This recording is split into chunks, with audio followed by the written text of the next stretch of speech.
10 katotohanan tungkol sa tahimik na tao. Una, ang tahimik na tao, madaldal talaga sila sa mga taong ka-close nila. Pangalawa, sila ay may 1 o 2 kaibigan lamang yung totoong kaibigan. Pangatlo, mahiyain sila. Pang-4, madalas nagsasalita sila sa isip nila.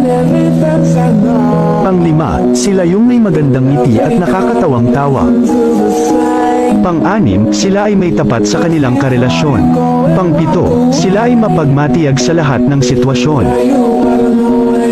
Pang-8, tahimik sila pero malademonyo sila magalit, kaya wag mo silang gagalitan. Pang-9, sinasarili nila ang nararamdaman nila kahit nasasaktan na sila. Pang-10, pag sila nakilala mo ng lubesan at maging komportable sila sa'yo, doon nila ipapakita ang totoong sila.